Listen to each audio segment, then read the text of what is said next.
There was a good, decade and a half-ish that no one was really talking about any of us, totally. right? We're back, Natanya. We are so back, We're so back. babe.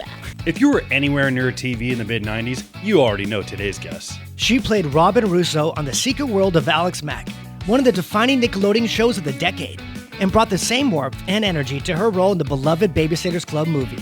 She was part of the lineup that practically raised an entire generation, and we're so excited to have her on the show. Please welcome Natanya Ross. From our childhood to yours, Welcome to the Not So Little Rascals. Hi, Natanya. Hi, guys. Thanks for joining us. Oh my gosh, thank Welcome. you for having me here. Yeah. So when Jordan told me that he got you to come on the show, I was like, Natanya Ross. And I looked you up and I was like, oh, hell yeah. Because I'm not going to lie, there's probably a point in, the 90s where I had a crush on you at some point. Okay, well, thank you. I'll take it. I thought you guys were related. Played siblings. I don't know. I was kind of like, wait, what? It's only because redheads are almost extinct. Yeah, That's you have to okay. stick together. Yes, The we do. dying breed. Well, obviously I was a huge fan of, The Secret World of Alex Mack. Thank you. Anybody who grew up in our era was. Sure. Thanks. I was curious, what is the first reaction you get when people realize that you were Robyn Russo? Oh my God. And thank you for saying Robyn Russo, because that's actually the bigger reaction than the show even. Yeah. Because when people put together like, oh my God, The Secret World of Alex Mack, they think it's really cool. But once they realize like, oh my God, you were Robyn Russo, the reaction is, it's surprising, actually. It's, of course, there's a lot of like, you were my favorite actress growing and all of that, and it means so much. But there was and you will relate to this, there was a lot of like, you were the only representation on television of a redheaded person, girl in their teens and growing up and all the things, and just how different you looked from season 1 to season 4 and all the things. And so many people told me how bullied they got in high school, and being able to like watch me every night or Saturday on Snick, was just, it helped. Yeah. Robyn was she was like in the darker pockets of life. She understood cynicism in a way that I appreciate so much now. I understand her more and more and more the more older I get. Sure. And, so yeah, people's reactions, it's like all over the spectrum, really. I've had people start shaking sometimes, crying, and then other people are like, "Oh my God, that's so cool," But it's a cool reaction, yeah. That's awesome. It's probably cooler to hear that as the years go on too. Yeah, definitely. Yeah, I mean we got pretty popular pretty quick. So of course I can remember all of that stuff from in the 90s and the 2000s and stuff, but there was a good, decade and a half-ish that no one was really talking about any of us, totally. right? Yeah. So yeah, it's different now. It's definitely... We're back, Natanya. We are so back. We're so back. Babe. It's a different feeling now. Yeah. It means something a little different now. Because we're also, I think, all nostalgic for this too. Our perspective changes. Right. And we appreciate it more. We could own it. We 100%. could own it in a different way now too, because we're Absolutely. obviously growing a lot more as adults and 100%. endure tons of shit Yes. individually, and it's a lot easier to just be proud of your past and show what you learned from it and who you grew up to be. It's hard to own it after a lot of years too, and just Yeah. and just say like I did that. I'm very happy with it, and like it's nice to just like say it versus hide away from it, which we all Sure. probably did at different times. Sure, absolutely. So you're from New Jersey, sort of. Originally. Mm-hmm. I want to hear about the call that changed your life. What was the point where your family packed up and moved to Los Angeles to chase this dream? Okay. Well, I don't know if you guys know this, but I started acting at 6 months old. So That's crazy. Crazy. Crazy. So I think that call came before I even knew what the call was, Sure. But You must know the lore. the lore. I mean, my career Lore. technically actually started on Broadway. A lot of people don't know that. Yeah. So I was doing Broadway in New York. I started on Off-Broadway. I did Annie for a few years, and then I could see it. okay, you got it. You get me. Get you. You totally It'll get just me. keep going. In my cup, I'm stealing and taking home with me. not great. By the way, and then I did a couple shows of Les Miserables, but we were flying back and forth for pilot season. So in between this is the call I remember, at least when I was old enough to remember. I was 8 and a half, probably, maybe almost 9. And we were flown out to screen test for what ended up being my first television show called Billy, starring Billy Connolly. And so they put us up at the Sheraton Universal, and I just wanted to go to Universal freaking Studios, you know? I was like, finally, I'm out of Asbury Park. Like, just let me go to the studios. And my mom was like, no, Natan, we got to stay by the phone.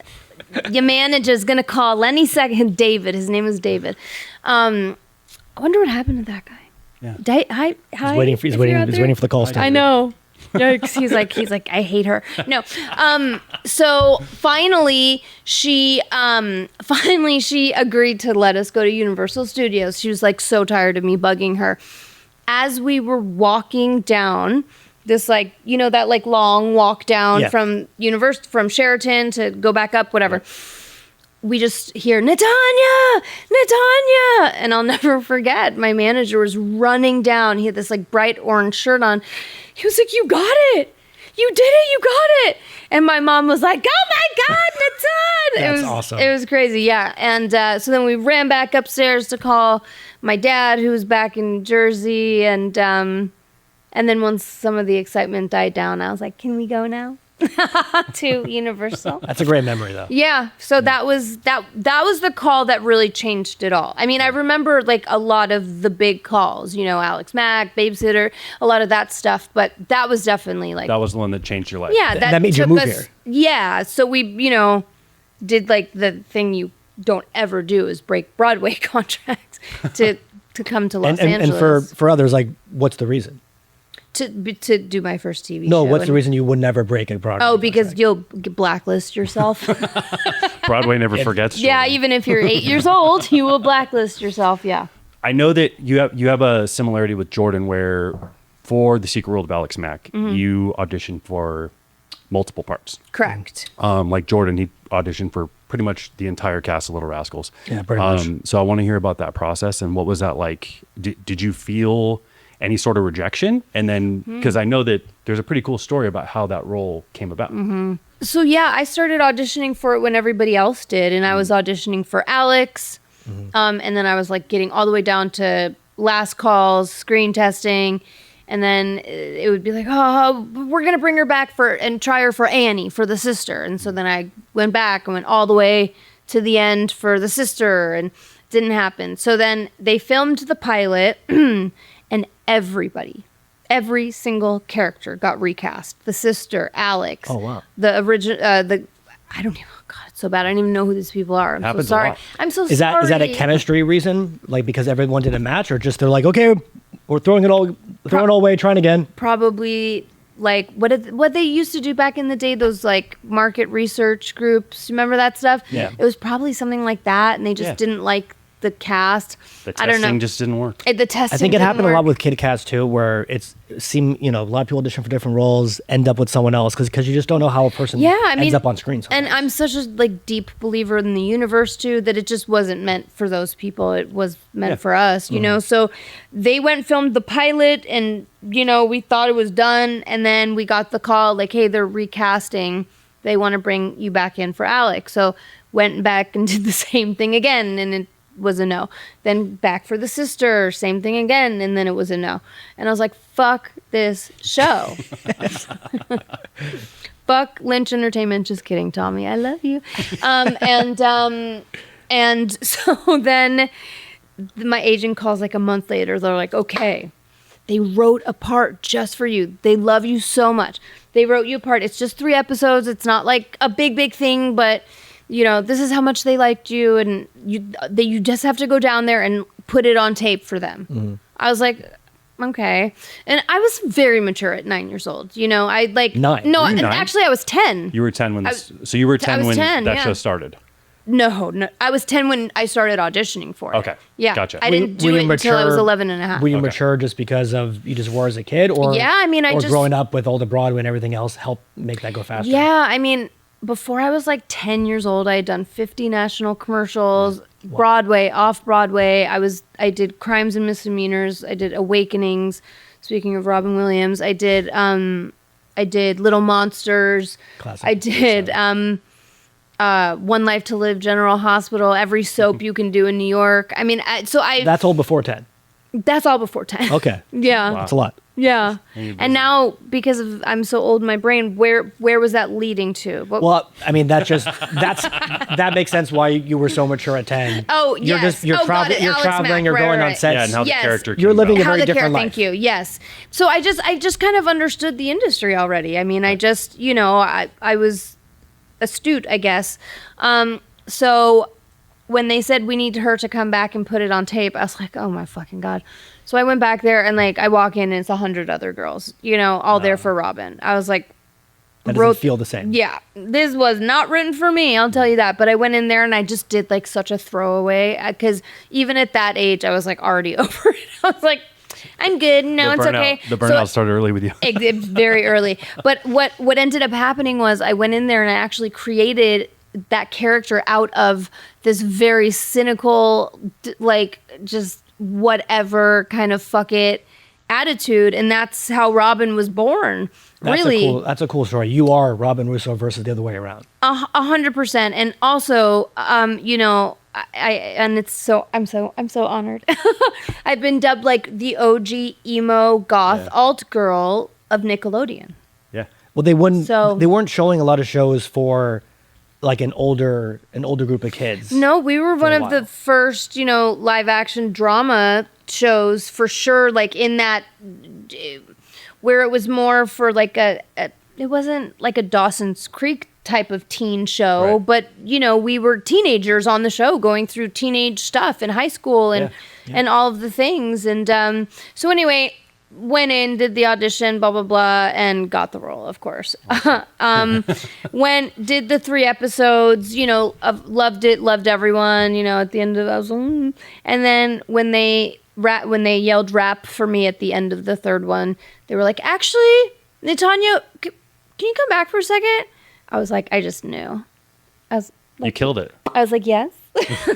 They're like, we would like to invite you to stay. And that was it. And that's a better story, too. It was crazy. Yeah. I mean, I was only supposed to be there for 3 episodes. Right. I feel like you created this character just as much as the writers did. I might have manifested it. Well, I think you did, though, what everyone learns to do when they're older in acting, which is you made a fan in the room. When you make a fan in the room, they like you. They're going to try to make you fit later. That's right. And keep you in mind. They will. And most people just, you do a good audition and you're forgotten until your headshot just rolls by. Yeah. So that's special. Yeah. Yeah. It was definitely it's a special story. We tell it a lot. Me and Tommy laugh about it often. I'm so blessed that I still have relationships with all of them for the most part, including the creator of the show, who checks on me often and has been such a paternal figure in my life, my entire life. Yeah. Sure. So you started shooting on that show, and like you said, when you were about 11 and a half. Yeah. And I believe it went 5 seasons? We went 4 seasons, but we did double seasons. Okay. Yeah, which is, yeah. What was So we it? did 28 a season, which was crazy. Oh, 28 episodes. I forgot how many episodes seasons So were how back many then. years? How many years did you spend on?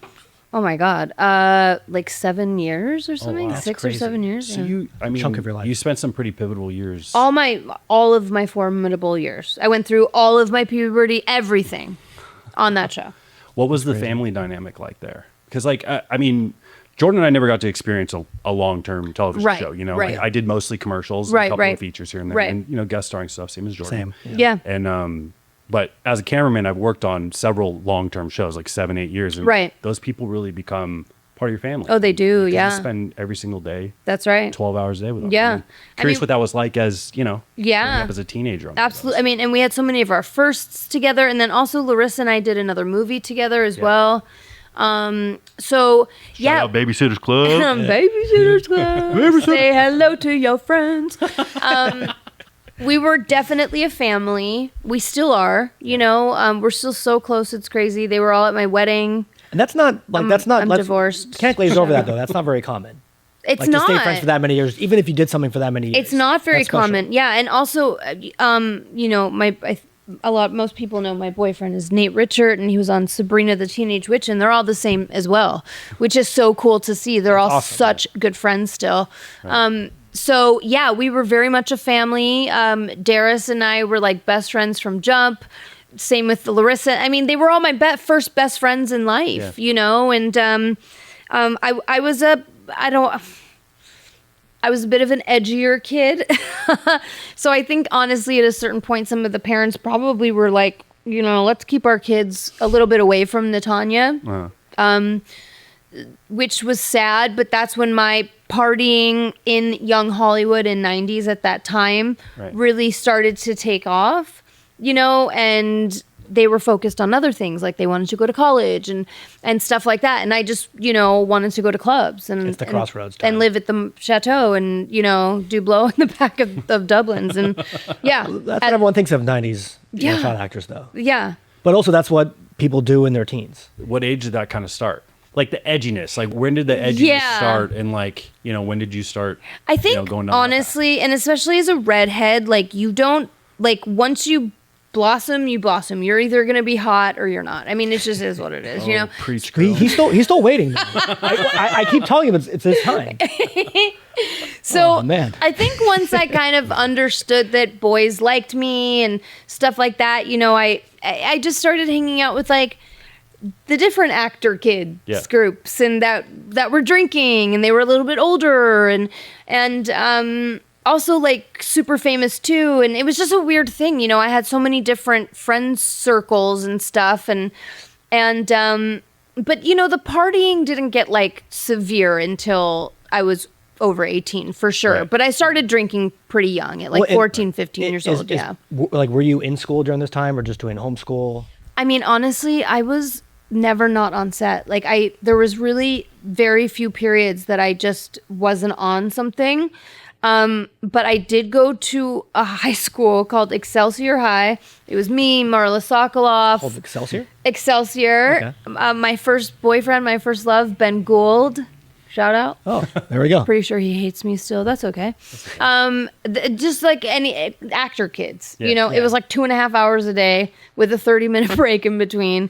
We were like smoking cigarettes behind the liquor store. I mean, it was just, you know, everything you imagine young Hollywood in the 90s. Sounds like a TV show. There we go. It was. There was a lot going on at home for me. So I was just looking to escape wherever I could. You know, for me, when I got to go to set, it meant I didn't have to be Natanya. Sure. You know, and oftentimes I think that maybe my first drug of choice was television because it was such an escape for me. Yeah. And I loved everything I was seeing so much and I wanted to be it and emulate it. And I fell in love with Lucille Ball and all, you know, just all of my idols. And then also that my first drug of choice maybe was acting because I got to show up somewhere every single day and I didn't have to be Natanya for a little bit. Sure. A lot of other actors kind of say the same thing. Yeah. You get to consume someone else, but then that makes it hard when you're leaving a role. 100%. Because it's not like you just walk out and you go back home. 100%. And like Blake asked, you did the show for 7 years. So even in between seasons, like you're not letting it go. Yeah, no, I mean, and we were all still together in between seasons. Sure. And, you know, we were a very close cast, still are. Cool. I'm really proud of that for sure. Yeah. What was your family dynamic like during this period? So I was living with my mom right when the second season of Alex Mack started. Was my dad left. I don't even think we'll have to do a part 2 or something, but I ended up finding out at 35 years old that I'm adopted actually. So the people that I'm talking about right now are not actually my parents. Sure. But they raised you. Sure. Oh. Yes. I want to hear about the momager. Right. Yeah. Robbed me blind. Yeah. So. You're not alone, sis. Yeah. Oh, hence the heroin addiction. I'm just kidding. But really. So yeah, the family dynamic was crazy. My dad was. I'm from Asbury Park, New Jersey. Mm-hmm. That's like right. Do I have to say more? You know what my dad did? You can guess, right? Asbury Park, New Jersey. I mean, he was probably in the mob. There we go. I'm not allowed to say it. So I came from our house in Jersey. It was like casino. My mom was like Michelle Pfeiffer. Sure. My dad was like. It's exactly what it was. And then the second the second I was making enough or whatever, she kind of got us out of Jersey and to Manhattan, which is where all the theater stuff took off, and Broadway, and they were both very sick individuals. My dad ended up getting in a lot of trouble and got sentenced to 10 years probation in the state of New York, and somehow got it transferred to California. Very odd. Right. That doesn't happen often. Not often at all. Yeah. So you gotta know some people, you know what I'm saying? Right. So I have a really crazy story. That's why I always make a joke, like part 2. There is a book, it's written, it's almost out. And so anyway, he took off when I was about 13, 14, and then we found out that he had transitioned to a woman. Oh shit. Oh, Yeah. I mean, before we even knew how to talk about it. Yeah. Before, I mean, it was during a time where they were calling it a sex change, Yeah. And calling him a transvestite, and Right. my mom knew the whole time. I never knew. She decided to tell me like 2 years after he took off. it's a hard thing to break to a child too. Yes, especially. I mean, for her, I don't. It's such a complex thing because she was such a mastermind of the whole thing as well. I mean, she had adopted this child, specifically requested a redhead with blue eyes. I'm not shitting you. Yeah. It's not shopping. Yeah. They paid for me. And anyway, it's a crazy story. That is. It seems like she did a good job of managing your career. You were very successful. She wanted to make me famous, and she did. She was determined to do so, and she did so. Up to the point, literally, to where I couldn't work anymore because my addiction and my alcoholism had taken over so severely, and nobody was tending to. No one was helping me. Sure. Was it something that it was clear for others who were around you to see? Yeah. Yes. I mean, I had the party house. Everyone smoked weed at my house. We all drank at my house. Or at Oakwood. It was my part. It's Oakwood. Yeah. Yeah. This is the part that I think anytime, whether it's not even just for child actors, but if you don't have the support system around you and the ones that are 100%. are looking out for that, that's what's going to happen to any kid. Yeah, and that's why child actors are so precious to me now too, and like I'm always looking like, how's your mom treating you? Because I know the long-term effects of like the first real heartbreak of my life was my mother. Yeah. I mean, finding out that everything you have worked for your entire life, never by choice, did I at some point realize I'm in love with acting? Sure, of course. But you don't have a choice at 6 months old. You just keep going. Yeah. Yeah. So everything that you have worked for your entire life, all you get is what this little tiny amount in a Coogan account because your mother figured out how to incorporate you at 10. So all you got was the Coogan account from 6 months old to 10 before you even got your success? Really? Okay. That was fun. It's crazy. tough when you hear like the way some parents can get around it. Yeah. It's really criminal and really, really damaging. My story is very similar on like the financial side of it. I'm so sorry. Yeah. I mean, I think it's actually super common. Like, a couple of our other guests we've had, it's the same story. Yeah. No. I think it's one of those things where it tests a person in the family of greed. Yeah. And really, look, if they're doing it for you or they're doing it for themselves, like do they feed off your fame in some other reason, or are they doing because they genuinely think, you know what, my kid is creative and talented, and they should do something, have an outlet. 100%, and that I believe in. I mean I mean, also I have so many friends that are still actors that were child actors that didn't go down the same path as me, and it's so true. They had such different parental structure. Yeah, I mean, I was raised by wolves, basically. I mean, I was left on my own the second I was 16 years old. She let any guy that was over 18 years old be my sec guardian. I mean, it was wild. Yeah, it was wild times. I really feel like I've raised myself my entire life, and the most interesting part too is even when I found out I was adopted at 35 years old, the birth parents, both of them, my birth father Michael and my birth mother Robyn, both had passed away. So I would have never. I'm just in this lifetime, I was not meant to have parents. Right. But what I craved my whole life were brothers and sisters. Sure. And I got that. And that's why you get close to all your castmates too, which is nice. Well, that's the thing too, and and Larissa as well. She's is an only child, and we've both said that we're always trying to recreate family in whatever social dynamic we're in, and because until I was 35 years old, I was an only child to a single mother, no father, no grandparents, no cousins, no aunts, no uncle, nothing. She kept me in a bubble away from everybody, to the point where she changed my birthday and my last name. Ross isn't even my adopted father's real last name, trying to hide me so much so the birth parents would never find me. Oh, versus doing it for an acting name reason. Correct. Yeah. Oh man. My birthday legally is October 8th. Right. Or I'm sorry, October 4th legally, but she changed it somehow to October 8th. It's just the whole thing is crazy. So now you have a whole birthday week instead. That's fine. I mean, it's just insane. It's wild because it seems like you were literally a manufactured child actor. It's crazy. Yeah. So I like to remember, back to Alex Mack and Robyn Russo. Let's do it. I like to remember my Robyn Russo. She had she was a little bit neurotic. Very. Very. How much of that was brought to the table by you?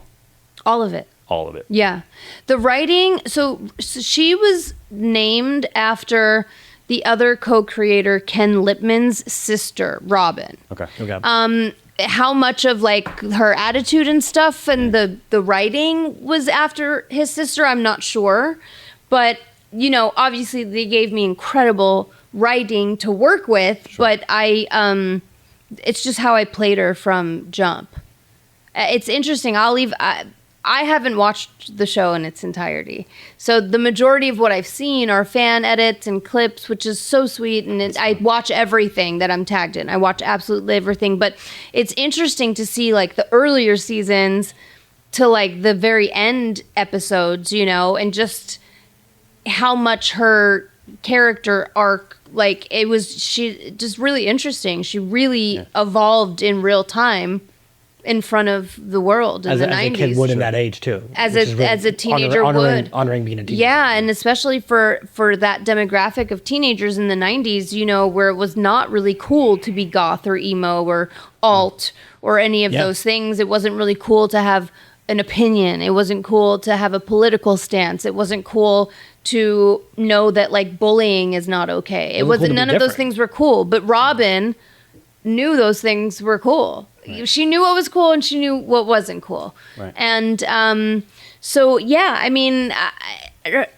there's so much, we're so enmeshed, me and her, I feel like I've heard you, obviously in this podcast already, you told us that she was kind of the first alt emo kind of punk character that was definitely on Nickelodeon at least.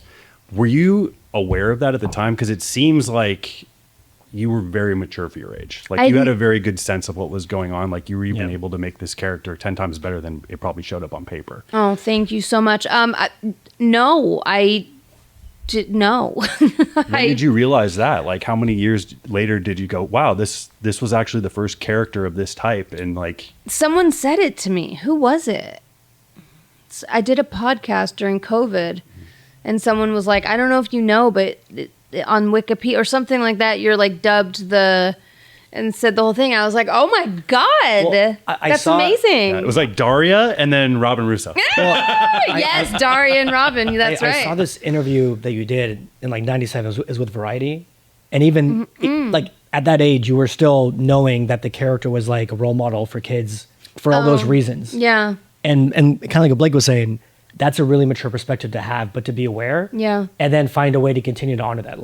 That's really cool. That wasn't being done. Thank you. And I was also because I was there's so much red tape with Nickelodeon and your behavior offset, and especially once you guys start becoming famous, and there's a lot of rules. It's a kids network, but regardless of how deeply I was suffering inside and no one really knew what was going on, and how that manifested through my actions, whether it was like I started smoking at 13 years old, or I started smoking weed at 14, or drinking, or all the things, I didn't let that get out to the best of my ability publicly, because I knew how big of a show this was for kids. Dude, I'm One blown time I away got with- clipped. See, you even got clipped back in the 90s, but it was the National Enquirer, those fuckers, and they got me smoking a cigarette at a Kids' Choice Awards.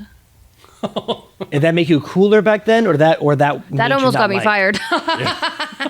But like, I wonder the response from fans. Oh no, it was horrible. I mean, I had kids writing me letters saying, "I hope you die of cancer," and knock wood. Is there geez. any wood in here? Yeah, it's knock wood. I'm just. And you were still a kid. I'm like, too hearing late. that. See, I am neurotic in real life But too. you were still a kid hearing that kind of feedback. Yeah, I was, and I was like, yeah, I mean, these people are right. I should not be smoking.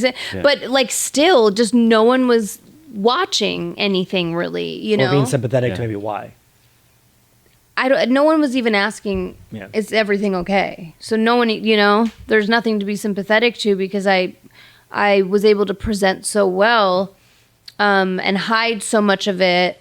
And then like, as soon as I was off set and like straight to Oakwood, literally, and like wherever the party was that night, whoever's apartment, it was like right into it, you know, get off set, go straight there, 14, 15, 16, 17, 18, and whatever. And just, you know, Darius Love from my show said it best. Oh God, what did he say? Oakwood was the place to be in the 90s if you were a famous child actor who was somebody but wanted to be nobody while still being somebody. Right. You went to Oakwood. I just And want to that's give a what little we did. context. I want to give a little context Okay. on Oakwood. Oh yes. Okay. Yeah. Because yeah. people might not know about You're Oakwood. right. That's that's a OG. It's an inner circle thing. You're Yes. right. So Oakwood are furnished apartments, Mm-hmm. and it's a community there's one in Burbank, and most of the Little Rascals that came from out of town, they were all put up at Oakwood. Yeah. Like Same all of with them, all babysitters. of them that were from outside of Yeah, Los yeah. Angeles. Place to go. That was the place to go, and I believe you've dubbed yourself the Queen of Oakwood for a period of time. Yeah, I mean, some people might try and fight me on it, but I think most people would agree. I'm not fighting you on it. And yeah,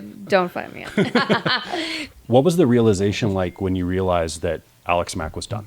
You were on this show for so long. Yeah. It became part of your identity, right? Right. What happened after? Right. Who were you after that show? Yeah, ended? going into our last season, we knew it was our last season. I actually almost wasn't in it because I booked another show. So contractually on Alex Mack, like my team was always smart enough to never have me contracted as a series regular, even though I was, because they were like, this kid's going to work. She's going to work, you know, and we don't want to limit her. Keeps you flexible. Right. So, and because of that, I was able to do these really special, iconic, specific episodes like Boy Meets World and other things. I mean, step by step, so many other things I did in the middle of everything. We knew going into it because Larissa wanted to go to college. So we knew it was our last season. I almost didn't do it because I got another TV show called Over the Top with Tim Curry. Okay? This was network. This was different. Yeah. And because my team was so smart contractually with Alex Mack that I was always really allowed out to do whatever else I needed to do. So if I had to be written out of an episode, I could be.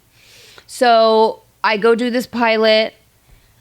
I'm in Excelsior High with my best friend Marla at this point, who I had done Freaky Friday with.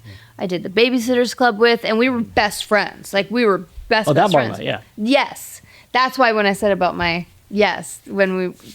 when he named himself Marla. Yes. Now you get There it. we go. So I do this pilot. It's that week where everybody's waiting to hear if your pilot gets picked up, and everyone's like on pins and needles, and it's this big thing. And I'm in school, and we're not getting a call, and it's so weird.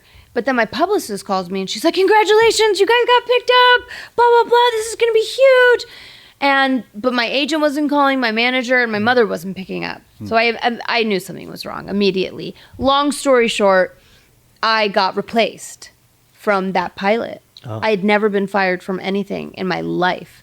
And it was because they did the market research thing. Yeah. And they were like, this girl just doesn't fit in with this family. And that was like the feedback they got. So because of that, I got replaced. That's a weird feeling because numbers tell us you're not a fit. Correct. Yeah. How did that make you feel at that? Like, Well, I got replaced with Marla. And we were in high school together. So what happened is I finally got a hold of my agent. She said, "Sweetie, your mom's going to be there soon. Just wait. Just let your mom talk to you." My mom got in the car, and she said, we didn't know yet who got the part. She told me what happened, and I said, "Drive me to the gas station. I need to buy cigarettes." I mean, I was 16 years old. I was like calling the shots at this point, Yeah. And my mom was like, "Oh, okay," because I was devastated. And as we were calling, I said, wait, call my agent. So we got my agent on the phone, Wendy Green, shout out, Abrams Artist Agency. And I said, "Call Tommy. Tell them, get me back on Alex. Wait, has anyone done that yet? Has anyone thought of this yet? I'm now available to finish my show. Like, let's go." And they got me back on Alex Mack. But you were the one like doing all the mingling in between. That's right.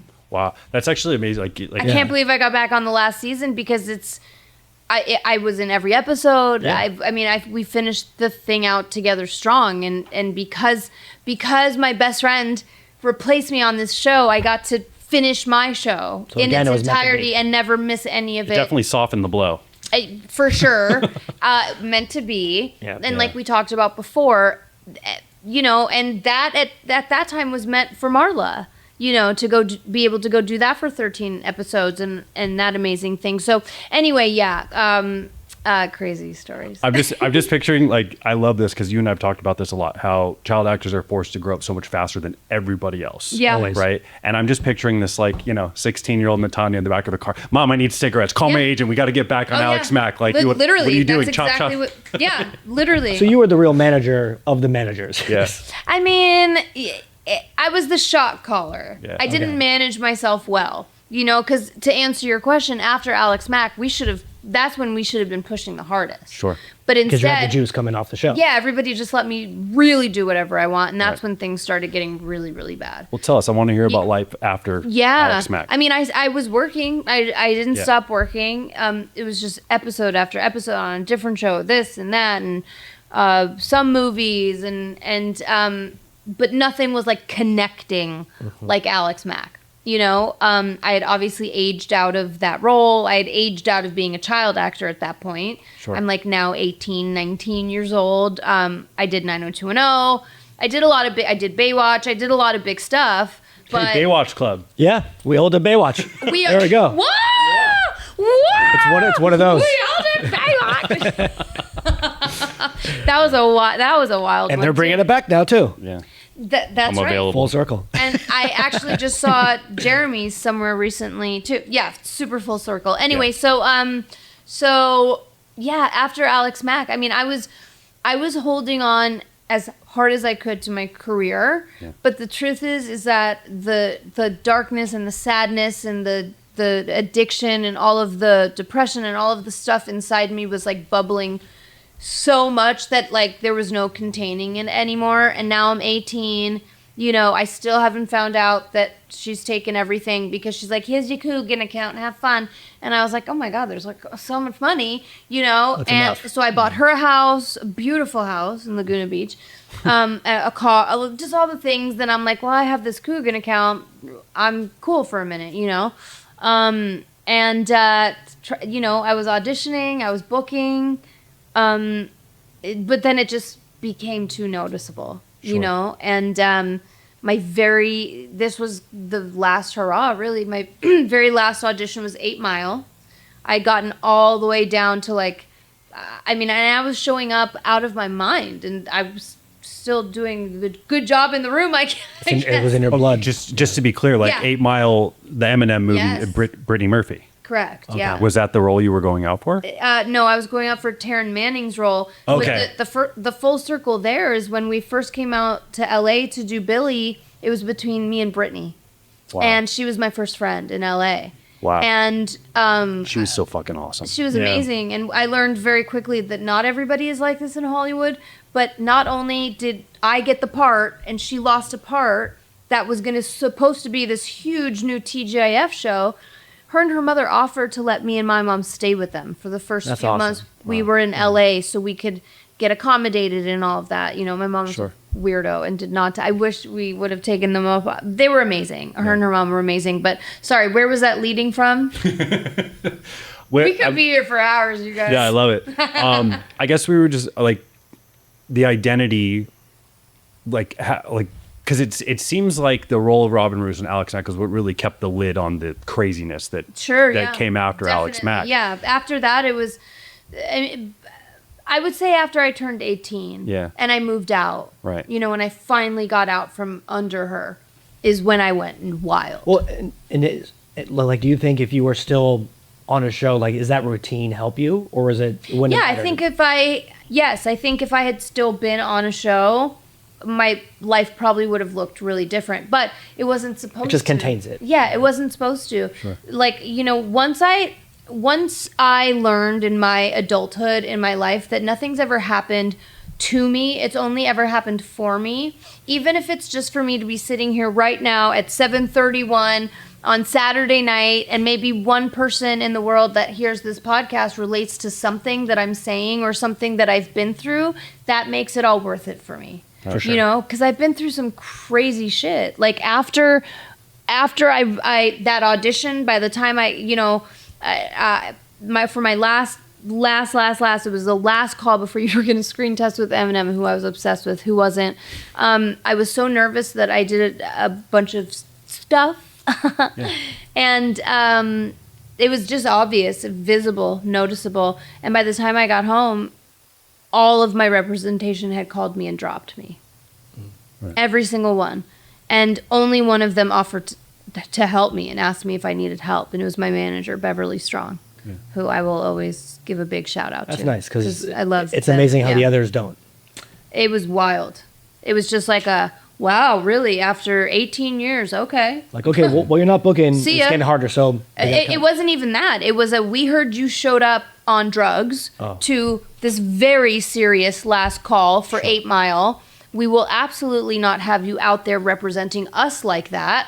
Best of luck to you. Wow. That's it. Okay. That's Hollywood. That's Hollywood. You know? It's a brutal motherfucker. That's Hollywood. And my manager, it wasn't like I'm dropping you, but like if you need help, it was let me help you so I can continue to represent you. Sure. And at that point, I think I literally said something as simple as like, I found something that quiets this long enough for me to do this.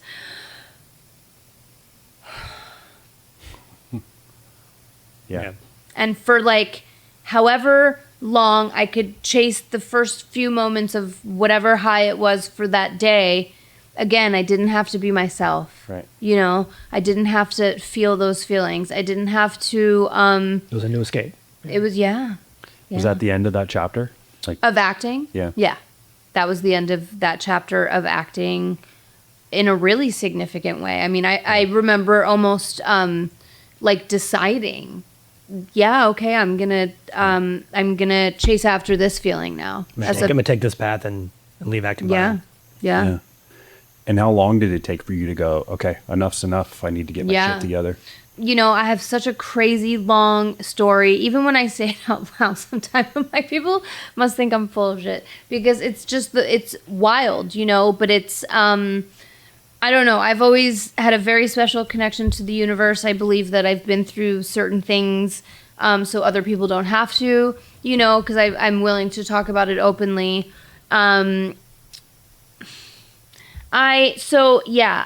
You know, by the time I was 20, I was pretty much a full-blown heroin addict. At that point, we had lost everything. You know, it started with me and my boyfriend at the time living in the Hollywood Hills, and within 2 years, we were living in a car. Lived in a car for a couple of years. That took us down to Skid Row. Lived down there for a couple of years. Mm-hmm.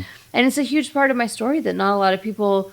a lot of people know about it and not a lot of people know about it. You know, like if you do enough research on me, you know about it. But if you just kind of do a quick like chat GPT, who's Natanya, you know, it's just a basic like she's best known for blah, blah, blah, blah, has had a publicly known, widely known a battle with addiction and now is a recovery addict, whatever it says online. But people don't know the real story necessarily, you know, and those were really hard years. And they were with, so it was the boyfriend, and then him and I broke up, and then I started dating someone else, another child actor, and then the three of us just all ended up living together because we all were, you know, junkies together.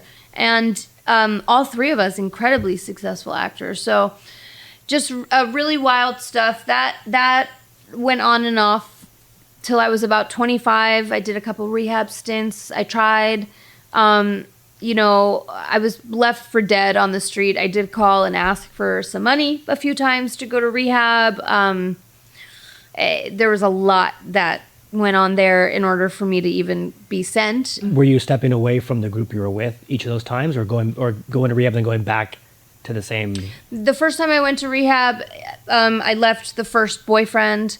And then when I got out of that rehab, I got out, and like one of my best friends of my whole lifetime, who was also another big child actor, and we had, I don't know, we had been dating on and off since we were like 13 or whatever, had the same manager. He's sadly no longer with us. His name's Blake Heron. And so then I called him, and then then him and I started, you know, I mean, it's just, that's how it goes. It's you know, it's the cycle. And then him and I were about to get kicked out of the apartment. We call Manu, we end up moving into the car. And then 2 years later, before you know it, we're all on Skid Row. It's crazy. Yeah. It's crazy how fast it happened. So, then we did a second stint of rehab and so on and so forth. And then I broke away from them and kind of, you know, had to find life on my own. And at that time, I got sober for a little bit, and then I started dating another child actor. And then, sadly, a year later, he overdosed and passed away next to me. Oh, wow. Yeah. And I got sober 3 days after that and stayed sober for a while. And in that time, started working in treatment. And that's how all of that came about. I had a brief relapse, and then I went to treatment for the last time when I was 30. I'm almost 45 now. And then from 30 to now is when I discovered my career in mental health advocacy and substance abuse. Well, that's the part advocacy. that you talk about more. What came out of it? What do you mean? Like all that came out of it. 100%. Now you're yes. servicing others that can use the same help. Absolutely. And don't have that. Absolutely. And I did it mainly in 12-step first because that's for free, right? There's no charge to go to an AA meeting. And if you get up at a podium and share your story, and I always shared it very privately, discreetly. I don't say the name. It's just, but the story has helped so many people at this point. That's why I said, you know, it's like no matter how far down the scale I've gone, my experience can always benefit somebody else. Well, and also most others that, like these other actors you're naming and all the others, they shy away from it and don't ever talk about it. But I've seen you more publicly talk about it. Absolutely. But when you own it and you're using it to help others, it's very powerful. There's and I nothing think shameful. Enough people don't. Exactly. There's nothing shameful in addiction. I mean, everybody has a vice of something. Absolutely. The things we keep private. I hit my vape twice under the table. All right, I'll just wrap myself out. The things we keep private, it's more shameful to keep it private because you feel you need to. It's part of the reason we started this podcast, like, because, you know, nobody could really relate to the experience we all had as kids. And that's a different level of it, too. It's a different level of it. It's these conversations, being a child actor, these conversations are crazy. Yeah, they're therapeutic as a conversation. It is. It's healing. It seems like treatment not only saved your life, but it also gave you a new purpose and kind of became your new Robyn Russo. Like, because you mentioned that Robyn, like after Alex Mack, like that's when you sort of lost your way, right? Right. Yeah. And Robyn Russo was keeping you in line. It was something that you were getting to create, and this character that you got to love, and a new anchor in a way. Yeah, it was an anchor, and then now treatment became your anchor. Interesting. I've never thought of it like that. Right. I don't know. But Smarty pants. You're using it with servicing others. I've seen you say a bunch this phrase. Like it's nothing's cooler than being kind. I think that's my phrase, baby. That's my phrase. When did that become like your mantra? Well, a lot because I got bullied so badly when I was younger. Yeah. So like I said, redheads peak, okay? Yeah. And by 14 or 15, you're going to know if a redhead is going to be hot or not. It is what it is. Yeah. Before I was 14, Sure, I was sure. not the cutest kid. The awkward phase. Very awkward phase. Also, what kids don't understand, they bully, right? That's the best way to put it. Right. Because it's exactly that. Right. So I was on a TV show every Friday night on TGIF that all these kids were watching during Family Matters and Perfect Strangers and all that stuff. And then I would show up at school on a Monday. It was the only 1 year I ever went to a public school after that. My mom was like, Natan, never again. You are out of here. But I got jumped in the bathroom by 3 girls. I mean, it was Jealousy, just... Of course. I mean, I just don't think kids at that age understood like what is the girl that was on TV. So, and also the red hair thing. It's a lot, you know. It's a lot. I told people it was jealousy. I told myself it was that when I was made fun of for having a mullet and being weird. I'm like, oh, just because they're jealous. It probably wasn't. But I like to think so at least. I just denied it. Yeah, he literally would Wasn't tell me, people, kid. And he looked exactly the same. He Yeah, are you sure? Like, you I really would look just, like I him. would just gaslight the Nope. shit out of people. Nope, it's not me. I just love that poster so much. That's good. It's harder, but I think that's Where are what's- you on that poster? I always said it was a remake of the original where Froggy wasn't in it. Yeah, I was gonna know. say, what's going on? I want to like edit that. I know. I want to take Bugs' point off his head and put your face. I know. Tanya, It's please, okay. It's still a sensitive thing. For Yeah, it's for okay. 30 years, okay? Okay, it would be for me too. I'm on his side. I'm boycotting. Just kidding. Just kidding. Okay, just kidding. But yeah, so, Reel me back in. so nothing cooler than being kind. Nothing cooler than being kind. Yeah. I started saying it like 10 years ago. I don't know. I just like always said it in every interview. I started like just writing it everywhere. And the sweetest thing happened. I had a fan who is Robyn obsessed. And she would make all these like really cool fan edits for me and just has been an incredible supporter. Her name is Erin. She's a teacher. And in her classroom, she teaches disabled children, teenagers. Tough work, you know, like highly disabled kids. So she made a mood board of all different Robyn faces, of all the weird little faces I would make. So when I'm like, you know, all my faces. And so the kids could go to the board and point. So it'd be like, I'm feeling happy or I'm feeling sad or and then she made this thing that sits on her desk and it says there's nothing cooler than being kind, and then it says Natanya Ross. That's so cool. It just that blew me away, you know, because it's like, and it's also the realization that, you know, our words matter. People are listening to us. You know, you never know what somebody is going through on any given day of their life. Say one wrong thing to somebody and you can change the entire trajectory of their life. I don't understand this new culture world we're living in with these like internet thugs that go on their phones and like write horrible things. I mean, me and my boyfriend deal with it all the time, you know, and on a much smaller scale than what the new generation deals with it. It's crazy. There's nothing cooler than being kind is really just, it all stems from like anti-bullying. I've learned instead of like reacting in a negative way to someone's like mean comments. Yeah. When you beat it with kindness, they either delete it or they realize, and it's the best way to respond. Totally. He's a 100%. savage with that. Well, like, actually. so like when someone cares enough to say like, you still care about this 30 years ago, I'm like, you know what? I appreciate you caring so much about not caring that Right. you told me. Right. And I hope you come back in 2 weeks to tell me again how much you don't care. Yeah. And take that time. Yeah. Because you don't care. please like and subscribe. Yeah. Exactly. I mean, it's another fucking But it says more view about- for you. but- Yeah. But jokes aside, like it really says more about the person that they're spending their time doing it. 100%. They need more help, and I think Yeah. there's no point of laying it on thick at that point and trying to fight back. Yeah. I mean, Doesn't do it's anything. to try and fight with a mentally ill person is useless, you know, because a mentally sound person does not need to go on and attack another human being in order to either feel something or to feel better about themselves. Yeah. Only mentally ill people need to do I that. think it's called rage baiting now. Is that what it is? Rage so. baiting? Yeah.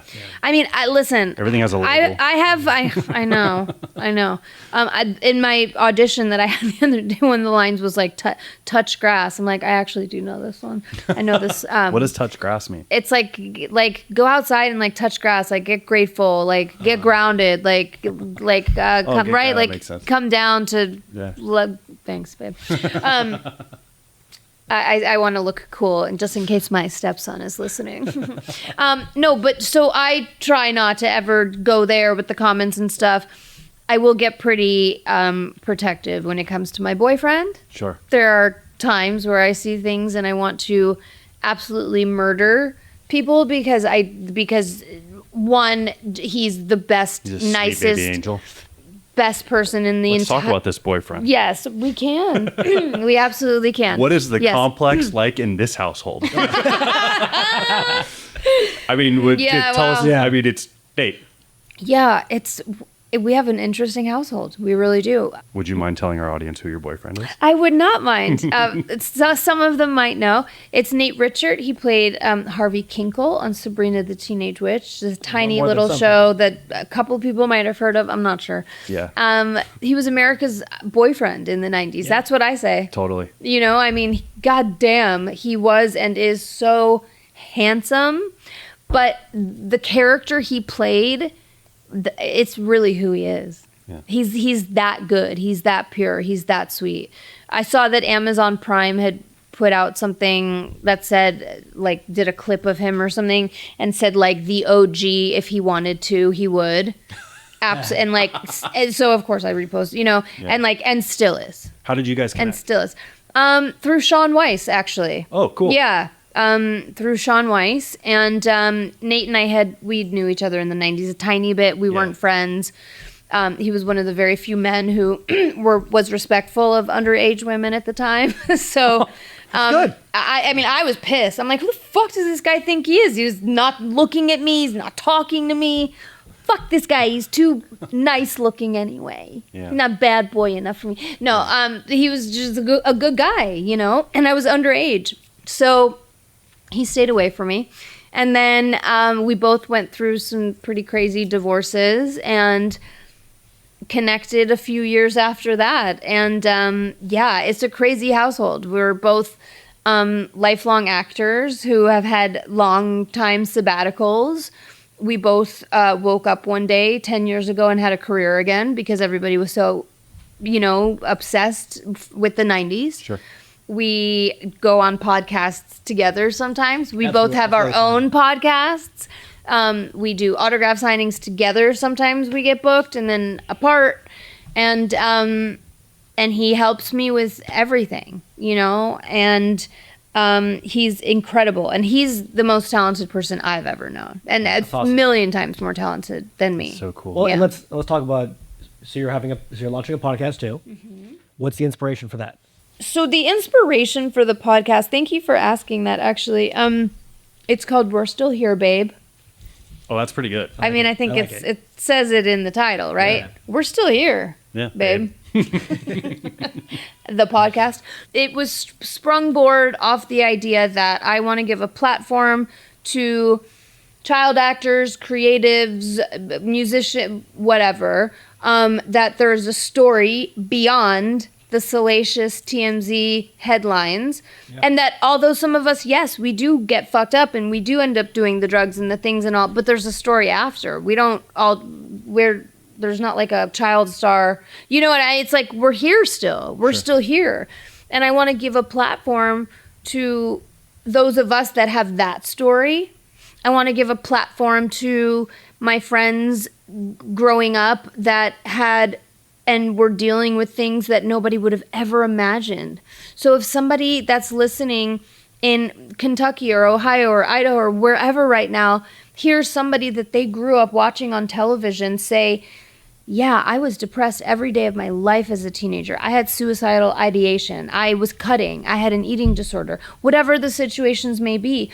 Or just me and my friends getting really honest about some of the stuff that was going on in the 90s. Or, you know, having my really good friends on and saying, like, what do you think was going on with us? That we were running to cigarettes at 14 years old and we were doing that, you know, and all of that kind of stuff. And I just want to give a platform and a space to people that we've all grown up loving, Yeah. you know, to tell their true stories Yeah. in a space where they feel safe and comfortable to do so. So That's awesome. yeah, Right on. yeah.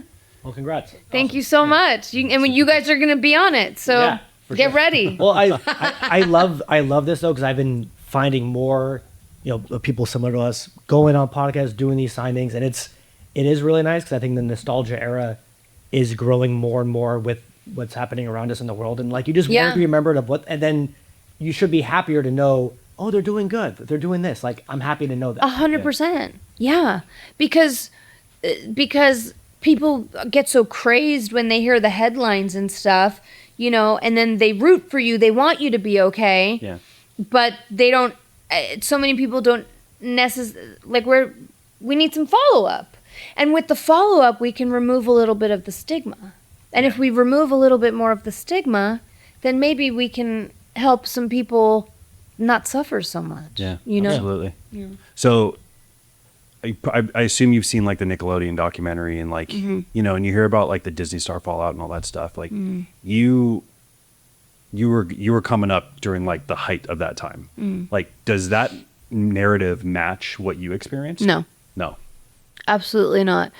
It's really interesting. I had dinner with Tommy Lynch, who's the creator of Alex Mack, and Ken Littman was the co-creator. Yeah.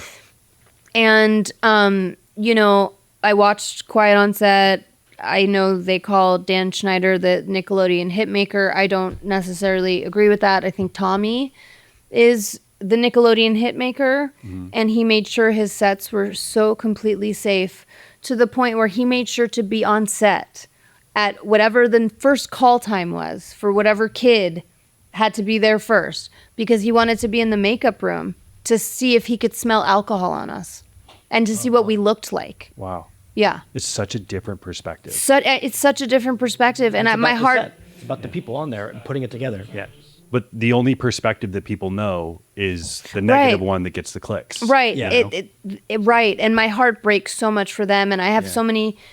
I was watching that, and I was literally watching so many of my friends, like very personal friends. They were shooting on the same lot as you. Like, in Not, you know what in theory. In theory, in the theory, same, you guys were part of that same lineup. Like, 100%. Yeah. But each set is like its own world. It's got different people calling the shots. It's a whole, that universe of Nickelodeon was a whole other Nickelodeon universe. Yeah. The live comedy, sketch Dan Schneider world was a whole other thing. Sure. Then yours was much more like a scripted drama. Yeah, like, we were doing a live action drama, essentially. I think at that time we maybe Are You Afraid of the Dark, but I think we were one of the only ones. Right. At that time doing it, and so yeah, Tommy kept a very safe set for us, but it's hard because I say that, like, I wish a different documentary would also come out, because I think that Nickelodeon was ruined for so many people because of that documentary, as it should be. But I also want to bring hope to current child actors too, that there is still safety in the world. You just have to be managed properly. Well, and those stories, the negative ones, are the smaller percent, but they're the loudest. Yeah. And absolutely. we're the kind of people that need to make a documentary, like, from people that experienced like the good side of it. Yeah. Because it doesn't get talked about outside of like, personal settings like this. Yeah. Right. And the truth is, all of my bad behavior was on my own time. It wasn't... That's being a teenager growing up. And it's being a teenager. That's right. That's absolutely right. Yeah. Would you put like hypothetical kids in acting? It's an interesting question that's come up. We've, obviously had to have those kinds of conversations. Yeah.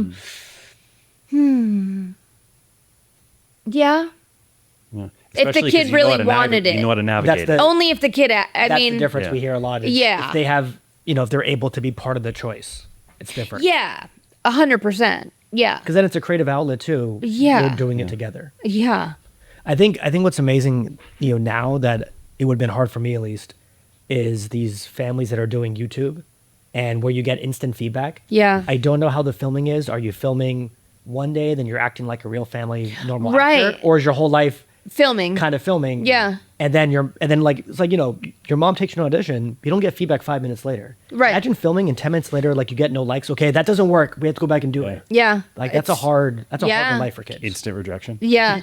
Yeah. Instant. Instant. It's definitely harder. We're not built for that as kids to be able to read our own comments like that. No. And they're talking No. about you as if you're an object and an adult because you're a video online. Yeah, it's the whole thing is so horrifying to me. What advice would you have for 12-year-old Natanya or any 13-year-old? Be careful who you surround yourself with. Really. Simple. Be careful who you surround yourself True with. in life, more true in this. I Yeah. feel like more than anything. And when someone shows you who they are, you have to believe them. It's really hard to though. It's so hard. But like you want to trust so much at that age. It's hard Sure. to know to like have the conscious choice of like this person's bad for me.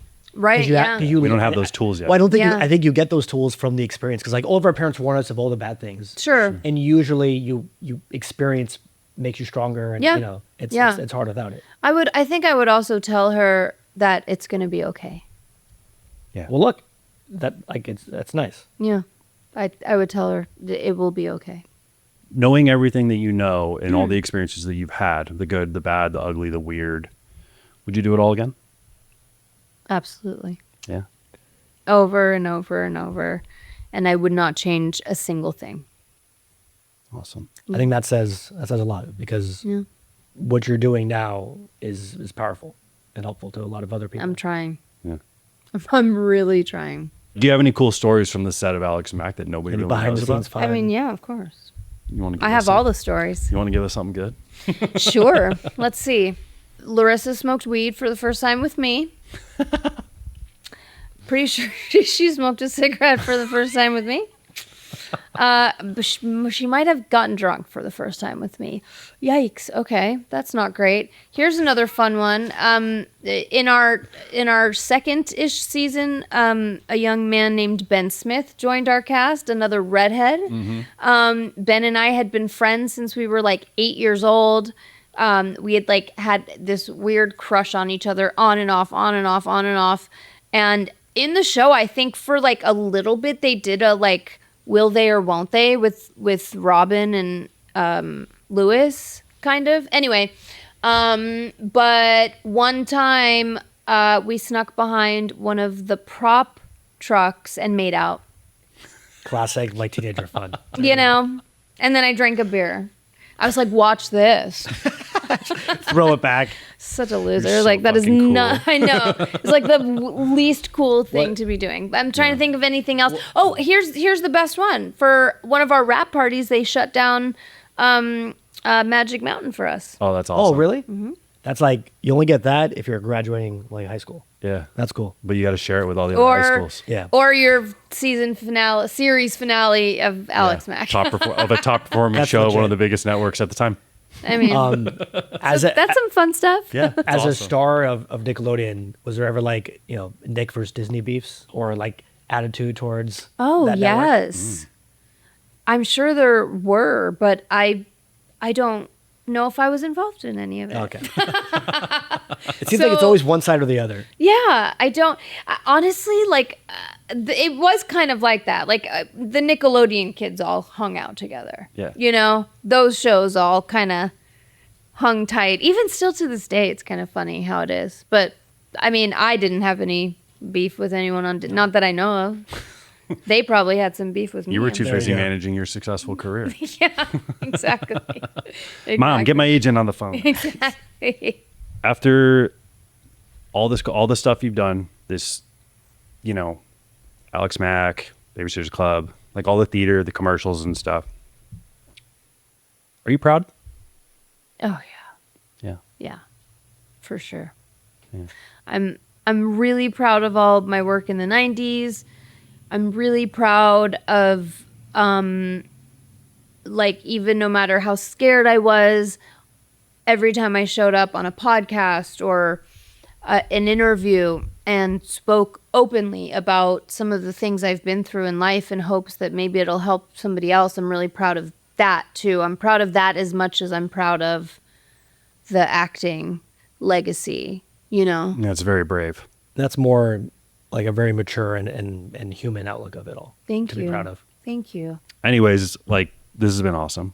This has been. This has been really fun. And, I've loved this. Yeah. You're so much fun, and you have such a wild story. It's, Thanks for sharing it all with us. Yeah. Thanks for having me. We're gonna do what we used to always do on set. Like, I don't know if you remember this and like get annoyed by it. I did when I was a kid. Like the constant Polaroids. Oh, for wardrobe. Yeah. Yeah. I have most of mine still. You do? Oh, yeah. That's fun to say. I have a lot of mine. Yeah.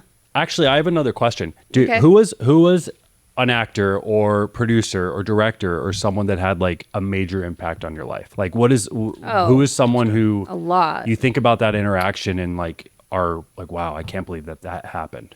Oh, like that I met with personally? Yeah. Oh, honestly, probably that week working with Tim Curry. Yeah. I don't Yeah. know, a fucking legend. We had some amazing guest stars on Alex Mack throughout the years. I worked with De Niro and Robin Williams on Awakenings. There's been some pretty epic stuff. Yeah. 90210, to me, that was like everything. Even Baywatch. I mean, you guys remember, I was like staring at Pam Anderson. I'm like, are you really in front of me? Like, in my idols in the 90s, remember I was a little edgy, but my idols were, like David Lynch and Baz Luhrmann and Claire Danes and Drew Barrymore and Pam Anderson. Yeah. And, All great choices. Yeah. Yeah. And, yeah. So I'm trying to think. I would say Tim Curry for sure. That's so cool. Yeah. I mean, it's just, yeah. Nice. That's awesome. That's a little better than mine. What's yours? Who's yours? I don't know if have I talked about it before? Dennis Leary? Yeah. Oh, that's Like- what a great I think one. so. Yeah, it was just Oh a my big God. full circle moment in my life. Like, Oof. he was the first celebrity who like was really cool to me. And like I followed his whole career growing up. And then I ended up working with him as a cameraman on a TV show Wow. called Animal Kingdom. I don't know if you know. That's huge. And the director of Little Rascals is Penelope Spheres. Yeah.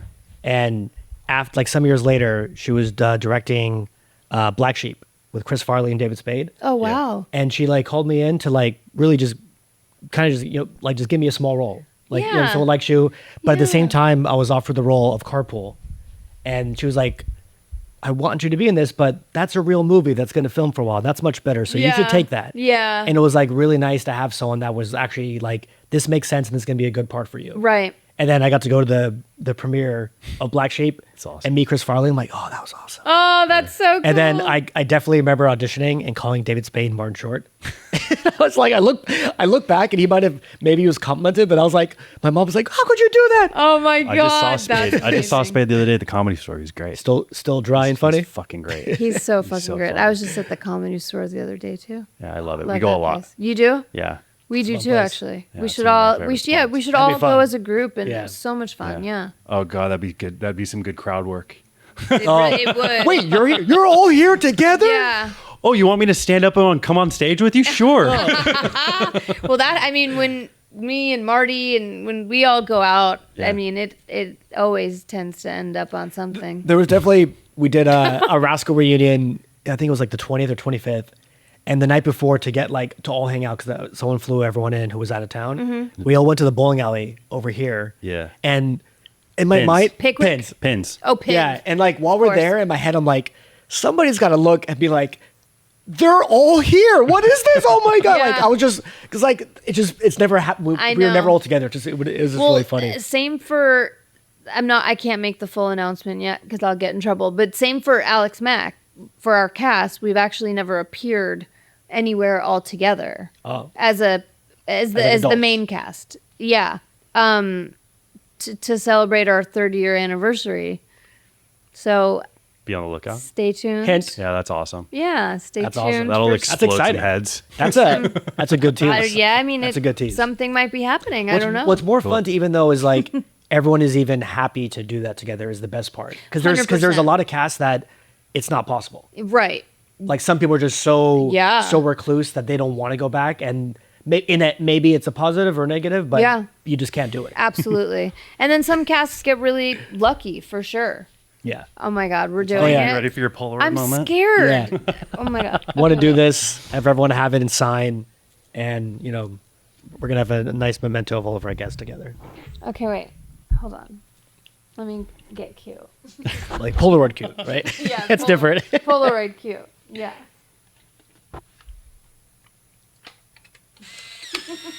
Oh man, I missed that. That noise. Don't right? shake it too much, right? I know. So good. I love it. Awesome. What a cute Yeah. little thing. I Yeah. love that. It was awesome. Sorry. Natanya, you're awesome. Thank you so much for You Thank you so guys- much. This is great. This was amazing. You guys are so awesome. Thank you for keeping the 90s alive. I felt like I relived my 90s too. This is awesome. Yeah. You know, we're going to just keep riding the coattails of our 7-year-old selves for as long as we can. You know what? Fuck it. I mean, The joy of life. listen. Yeah. Hit like, comment, and subscribe. Or we're going back to auditioning for dad number 3.